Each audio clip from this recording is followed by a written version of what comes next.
Welcome back. We are so excited to be studying the whole theme of joy over the last few weeks, and we're ending on joy and contentment, which seems so appropriate because a lot of times I think in life we are not content, and so it's probably, I mean, maybe just I'm the only one, but I'm pretty sure a lot of us feel discontent, and the Apostle Paul was probably the best example of somebody that understood what it was like to live a life of contentment. Do you mind reading our passage? We're studying Philippians 4:10-13. Right.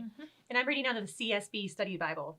I rejoiced in the Lord greatly because once again you renewed your care for me. You were in fact concerned about me, but I lacked the opportunity to show it. I don't say this out of need, for I have learned to be content in whatever circumstances I find myself. I know how to make do with a little, and I know how to make do with a lot. In any and all circumstances, I have learned the secret of being content. Whether well-fed or hungry, whether in abundance or in need, I am able to do all things through him who strengthens me. Still, you did well by partnering with me in my hardship. Isn't this crazy? So here we have Paul. He's saying he's content. He's rejoicing for the aid of the church of Philippi. But in order for us to really understand, well, what kind of hardship or what has he been going through? Why is he so content? We have to actually focus on the author. So within our Chara Bible Essentials today, I want to just camp on the author for a second. The Apostle Paul lived what I consider a very backwards life. He was prestigious. He was well off. He was very well known in the religious circles as being a very large expert in the Pharisee world. And when he found Jesus, his life flipped around, and his outwardness was very much persecuted, and he was in jail, and he got shipwrecked, and he was beaten and tormented. Inwardly, he had found joy because he knew who Christ was. And so when we understand Paul and his circumstances and the fact that right now, as he was writing to the Philippians, he's writing a letter in jail. And he's in jail at that time. If you understand history, you understand that they wouldn't get meals. They would starve if they didn't get meals sent to them. So the church of Philippi, he's rejoicing. Thank you for your aid because you've sent me food. So this author is completely in prayer and petition. He's being thankful and he's being joyous. Have you guys ever experienced a time when you have not been content and yet the Lord met you and you found contentment? What does that look like? Right. And I love that he's saying, he's acknowledging, there has been time of plenty. Like, I have experienced goodness, but there's also been really deep valleys that I've walked through. But no matter what the circumstances have been, God has been faithful and has met my needs. Right. And so I think we've all been there. Absolutely. Absolutely.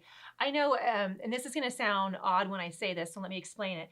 I find that I am most content in my circumstances when I am least content with where I'm at spiritually.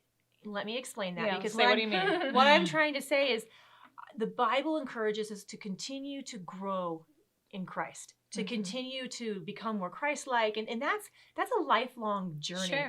And so I find that when I'm not just spiritually on cruise control, we've all been there. We have had seasons where we've been on cruise control, but when I'm invested in learning and getting this rich, deep relationship with my God and His Word, that's when I'm content. My eyes go off of my circumstances and I'm focused on Christ. And that's what you see Paul doing. Yeah, definitely. It's almost like the more Paul trusted, it's almost like each trust step that you take, then the more easier it is to trust the next thing. It's like it's a consistent pattern of trust. That's really what it is. Right. And what I really learned, and it sounds like you guys got the same thing out of it, was that when we align our hearts to God, when our center and our focus is on His strength, His trust, how His character, who He really is, when we realized that we align ourselves with His desire for us, not what the world wants for us, what the world expects for us, the biggest house and the biggest all the things. We tend to worry about all that stuff.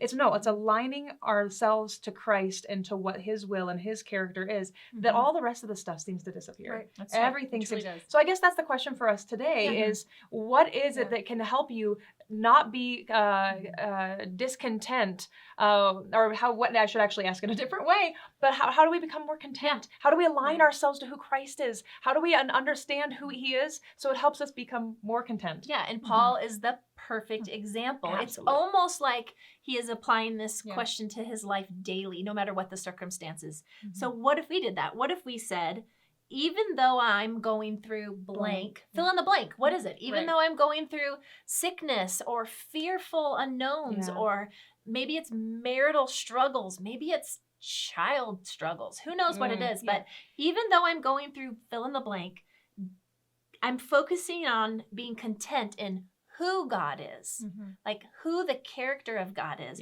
more than I'm focusing in on what I'm going through, what my experience is. Because if we know the character of God, we know that he is what? Faithful, just, loving, forgiving, generous, gentle. And when we know that, then we can say, well, because I know that God is sovereign, that means what for my circumstance? That means he's going to be ahead of me in my marriage. That means, right? So once we know those characteristics of God, we can then rest in who he is. And once we know God's heart, then we're not just finding contentment in our circumstances, we're finding joy in the midst of our circumstances when we can grasp the heart of God. Right. So that's, I guess, our challenge for today is how do we end up leaving our time this week understanding the heart of God so that we can become content in who he is and not in our circumstances. Thanks for joining us. We'll see you next time. Bye.